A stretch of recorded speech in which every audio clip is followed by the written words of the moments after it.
Es hora de ponernos al día con nuestros derechos. Por la vivienda digna, la recuperación justa y la justicia social, les damos la bienvenida a su programa Tus Derechos al Día.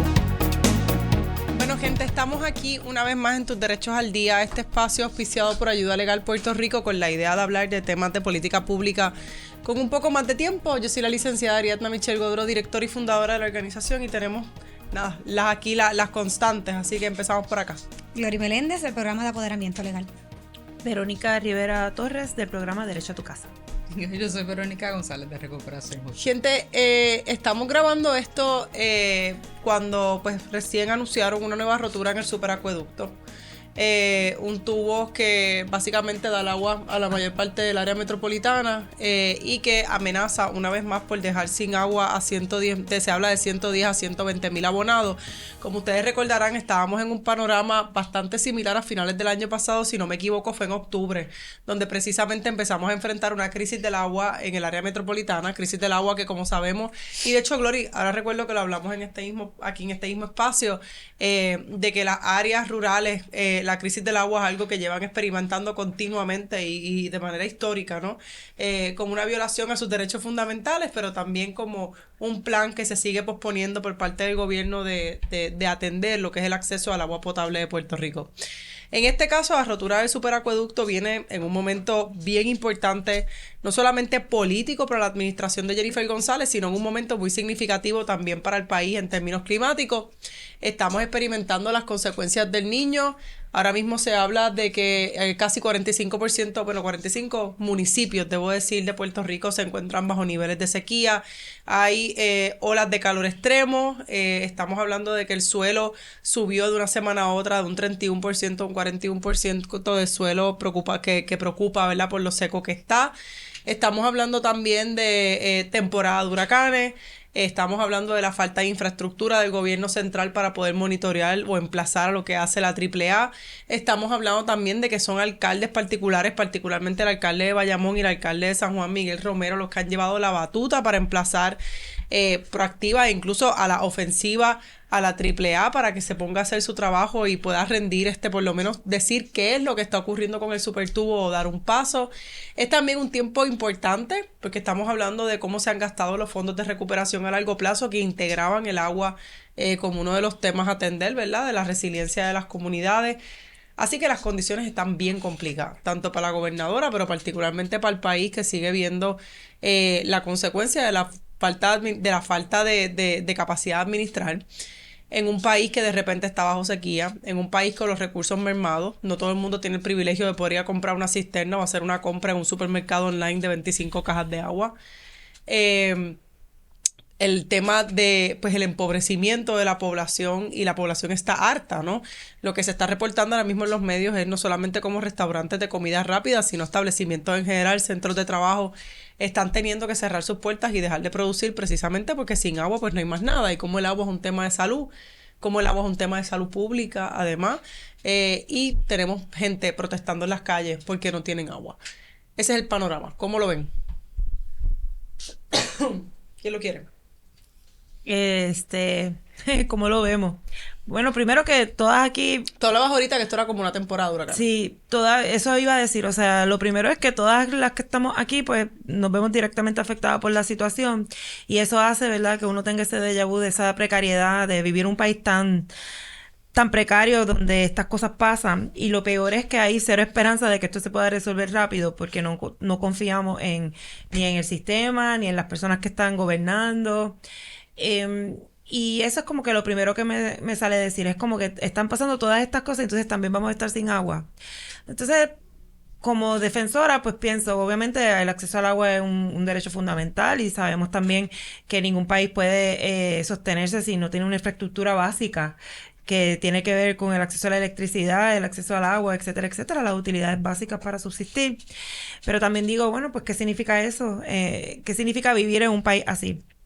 ¿Y qué se supone que estemos haciendo con esta situación? Creo que de todas las expresiones, yo creo que la gobernadora sí reconoce que tiene un serio problema, y creo que el hecho de que está saliendo a dar expresiones por las redes sociales apunta a que eso es inescapable, porque nosotras sabemos que el patrón ha sido decir no hay ningún problema.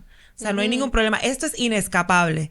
Y eso pues me preocupa porque sabemos que se queda ahí, ¿verdad? En que van a excavar y de que van a ver qué va a pasar, pero pues no tenemos ninguna certeza. Y creo que sobre esa certeza algo tenemos que hacer.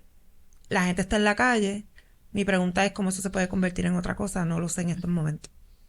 Sí, yo no sé si hay un sentido, ¿verdad? Donde con este tema de los servicios esenciales, tanto Luma como el caso que tiene que ver con AAA, de hecho ayer parte del mensaje que dio la gobernadora que hizo un live para atender el tema del agua, ella en un momento dice, este no es el momento para hablar de la obra nueva y las inversiones que estamos haciendo, sin embargo habla de eso durante 2 minutos. Y hay un comentario que hizo, que no recuerdo si fue en este mismo live o ayer durante el día, que ella decía, se decía que iban a haber tantos apagones, pero no hemos tenido esa misma cantidad de apagones. Y me parece que un poco es seguir restregándole a la gente en la cara, ¿no?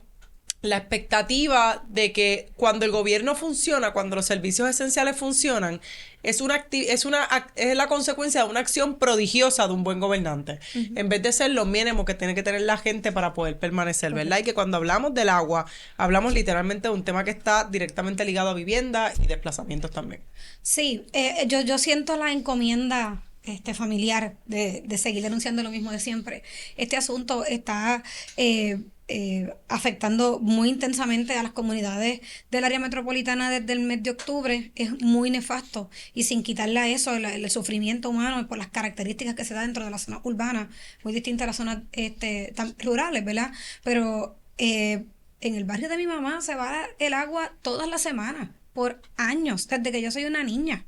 Se va el agua. Todas las familias han tenido que desarrollar un circuito de cajas de agua, drones, galones, los que han podido, se me acabó este galón, se me prendió el otro, voy a usar el otro para poder sobrevivir, porque el sistema de agua y acueductos alcantarillados los deja sin agua todas las semanas. Y a veces se va el agua por semanas y no es una noticia, ¿verdad? Está terriblemente normalizado y yo veo las familiares de mi familia extendida a través de las redes sociales, otra vez no tengo agua, ¿qué pasa en este pueblo? Porque siempre nuestro barrio está sin agua, gobernador haga algo, alcalde haga algo. Eso es todas las semanas, las primas de mi mamá, mis familiares quejándose de que no hay agua, y ahora pues se está afectando el asunto de San Juan y se está visibilizando más porque está afectando a un montón de gente, pero esto es un problema de país que lleva años de desarrollo mal planificado, de que no se contempla el suplido de agua cuando se va a construir una urbanización nueva, y entonces los barrios que están más altos se quedan sin el servicio con más frecuencia. Es una pelea que ya ellos están ya cansados, entre ser el día a día, entre ¿qué más voy a hacer? Esto está brutal, el agotamiento y el cansancio, pero también ya la costumbre. O sea que este asunto, ¿verdad? Y es un asunto, una situación un poco de visibilizar que lo que está viviendo el área metropolitana ahora lo ha vivido el país, el resto de la isla por toda la vida. Y es terriblemente nefasto. Por ejemplo, el otro día comentaban en mi familia que se habló de que Miguel Romero y la Autoridad de Acueductos Alcantarillados habían llegado a un acuerdo, y automáticamente lo que decían era, el acuerdo es que nos van a dejar sin agua a nosotros otra vez. Van a cerrar la pluma para los campos y la van a abrir para el pueblo. Y no es que sea, que qué bueno que el área urbana va a tener agua, obviamente, pero sí hay que tener en cuenta cuáles son esos acuerdos y qué es lo que está pasando y cómo es que se está supliendo y distribuyendo el agua potable que hay disponible. Verónica. No sé cómo entrar hasta las crisis sobre las crisis sobre las crisis. Particularmente esta del agua, porque digo, yo personalmente prefiero no tener luz a no tener agua. Como que toca más íntimo esa fibra, pero es que, o sea, esto es lo que llevamos 30 años diciendo, digo, desde mi espacio, de distintos grupos preocupados por el impacto que iba a tener el supertubo, cómo eso no iba a afectar los problemas sistémicos que tenemos de falta de mantenimiento y de protección de esos sistemas, cómo lo que realmente iba a ocurrir era que cuando se dañara el supertubo vamos a tener más gente sin agua, porque más gente va a depender de exactamente las mismas fuentes. Los acuíferos, pues está hablando del tubo, pero acuíferos del norte y el del sur están en estado crítico y todavía no ha empezado la sequía. Pero ¿cuál ha sido la política pública por los últimos 20 años? Que las áreas de recarga se construyen en casas o se construyen edificios. Cualquier cosa que mueva cemento sin considerar ni por un segundo cómo eso impacta las zonas de recarga de estos acuíferos, cómo impacta las zonas de recarga de los embalses. Tenemos grandes proyectos hoy bajo consideración que van a tener una carga monumental sobre la infraestructura de agua que ya tenemos, y la política pública es que van para encima, sea lo que sea, cueste lo que cueste, y cuando cueste lo que cueste no en dinero, cueste lo que cueste en torno al impacto que va a tener sobre la infraestructura, sobre el ambiente, sobre la gente que ya está ahí.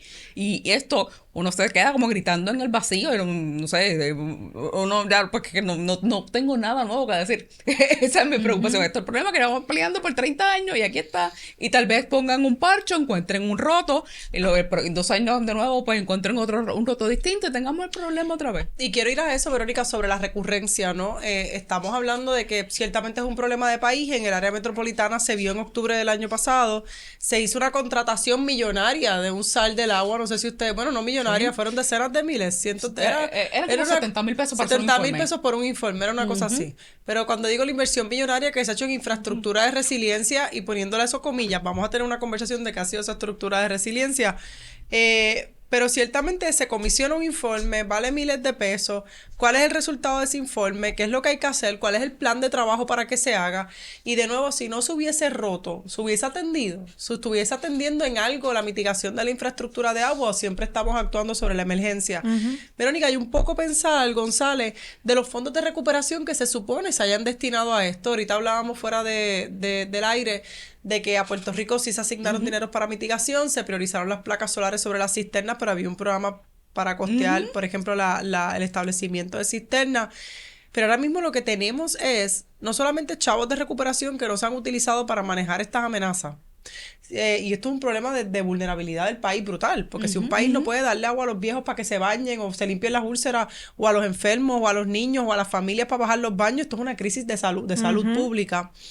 De lo que tenemos que estar hablando es de en qué capacidad el gobierno de Puerto Rico le conviene que de momento estas crisis sean como fuegos ocasionales que les permitan ser superhéroes, que les permitan actuar, ¿verdad?, sobre la crisis, y de momento seguir ignorándola, porque hay quien se lucra de ignorar la crisis y hay quien se lucra de que la crisis explote de momento, ¿verdad? Y eso es algo que a mí me perturba un montón, porque es hasta macabro, morboso.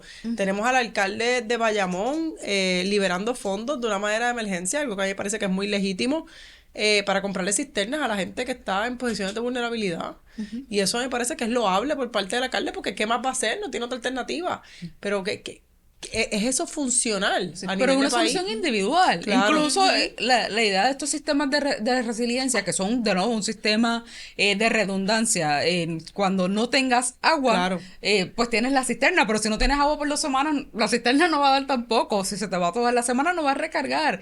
Y de que dependa de que una persona pueda comprar una cisterna, tenga el espacio para tenerla a nivel individual, o que vive en un municipio que el alcalde tenga la posibilidad de comprar una y que cualifica, o que se la den, o lo que sea, pues eso son un montón de asteriscos para algo que es un derecho humano. El derecho humano al agua y el saneamiento es un derecho, ¿verdad?, reconocido.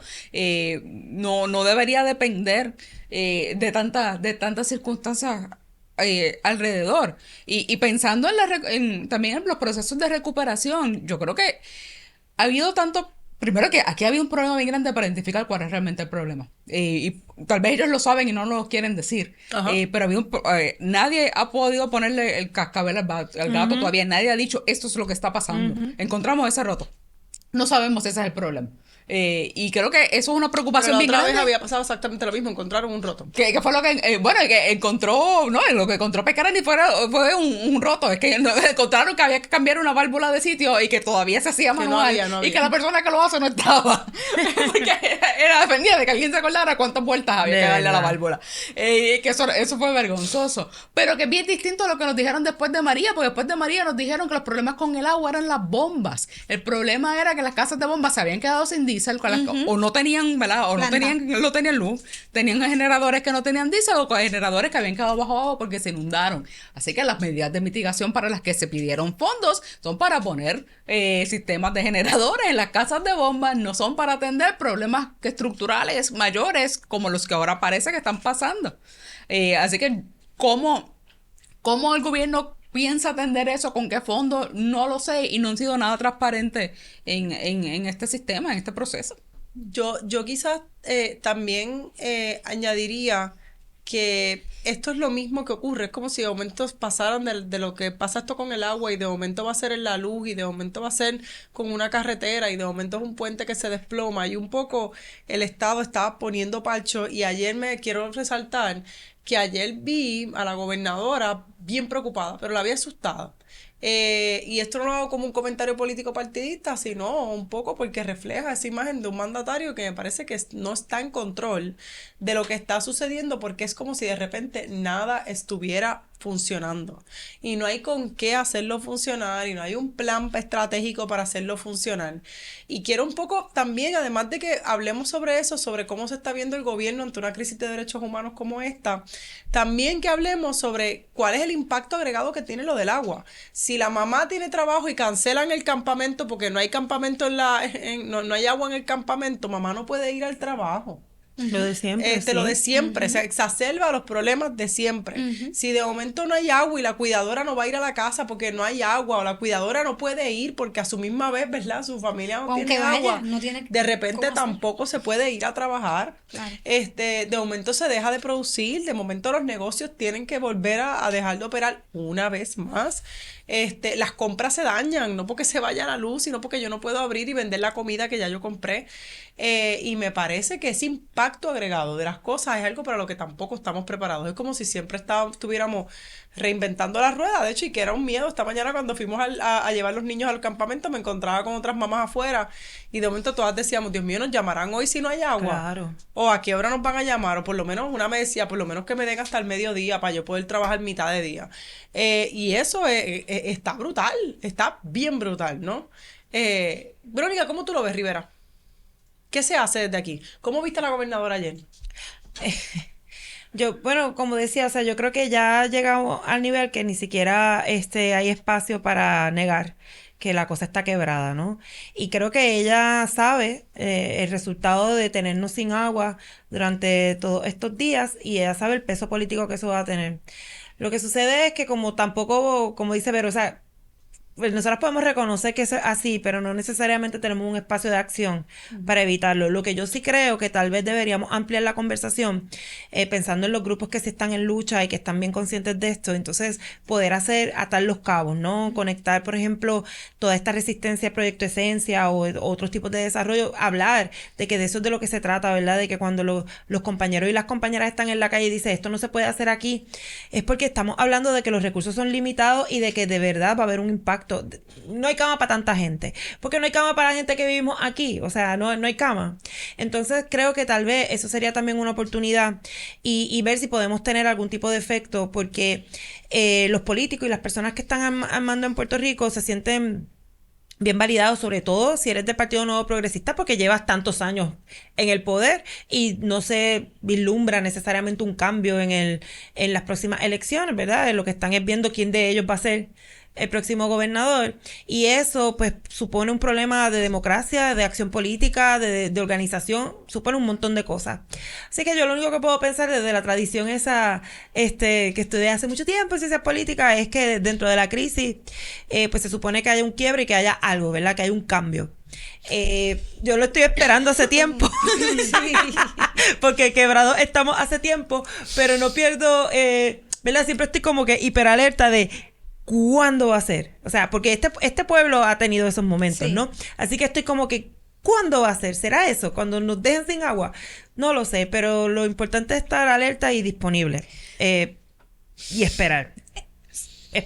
Sí. Eso que dice Vero, lo que venimos diciendo como que, por ahí viene, y las condiciones. Se siente. Sí, y ese cambio que vendrá, y si esto va a provocar, esta crisis va a provocar una reflexión, hablábamos en estos días de que lo que acaba de decir Verónica González ahorita, que esto no es una crisis que no supiéramos, esto es una crisis que se anunció desde el principio, desde cuando se estaba proponiendo el supertubo, que se dijo, y qué dijeron. Como vendrá la crisis de FEMA, sí, como vendrá la crisis de la inundación, como vendrá la crisis del cabrón en las escuelas escuelas públicas. Que son unos Exacto. comunistas que se están oponiendo al progreso, que el progreso es lo más importante, que se quejan por todo, que no se puede hacer nada aquí. Y tenemos esta crisis que está pasando ahora y de momento tenemos el proyecto Esencia en el sur, que la misma autoridad dice que no hay agua para ellos, que se está advirtiendo que los acuíferos no van a dar abasto para poder suplir ese megaproyecto. Lo están diciendo, y el gobierno va para adelante. Vamos a ver qué pasa de aquí a 30 años. Vamos a construir en el Carso, Vero, también. Se me había olvidado algo que quería reaccionar. Que el Carso no es medular para los acuíferos del país. No quería la cuestión política, que ahora me acabo de recordar que decías que la gobernadora celebra de que habíamos avisado de que iba a haber una supercrisis con los apagones y que no ocurrió. Varias cosas con eso, pero lo más importante es que eso es ser bien cínico. O sea, el cinismo como una práctica política, yo creo que también ha caracterizado a esta gobernación, y yo creo que también en los tiempos de Trump.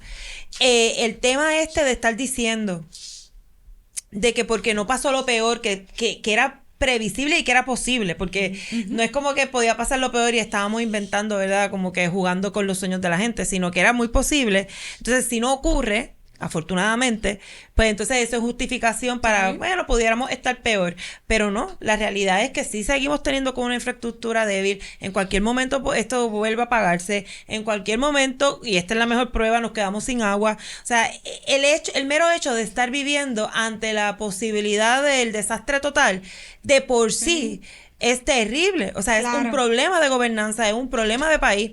Y que vengan a decir, bueno, porque como no pasó lo peor, no, es que lo que está ocurriendo ahora es inaceptable. Y creo que eso también hay que llamarlo a capítulo. Es inaceptable. A mí me gustaría tener recomendaciones, ¿verdad? Siempre pensamos, ¿y cuáles son las recomendaciones? ¿O qué decimos son las buenas prácticas? Ahora mismo ni siquiera saben qué es lo que está pasando con el tubo. Ya vieron que, pues nada, excavaron. No saben cuánto tiempo era, ¿verdad? Falta excavar. Y van a excavar hoy, ¿no? Van a excavar 12 horas van a estar excavando. Entonces van a excavar mucho y después van a decirnos cuánto tiempo el agua. Y entonces hay una orden de congelación de precios que enhorabuena, eso me parece que es importantísimo. De hecho, siempre debe haber una orden de congelación de precios del agua. No tiene sentido, como, ¿verdad? Como con la leche, debe haber una congelación. Y a mí una de las cosas que sí tengo que decir es que no hay una recomendación porque lo que tú ahorita dijiste de la falta de transparencia, de que ni siquiera sabemos lo que está pasando, es una constante, ¿no? Yo como Verónica espero que existan las condiciones para que la gente salga a la calle a emplazar.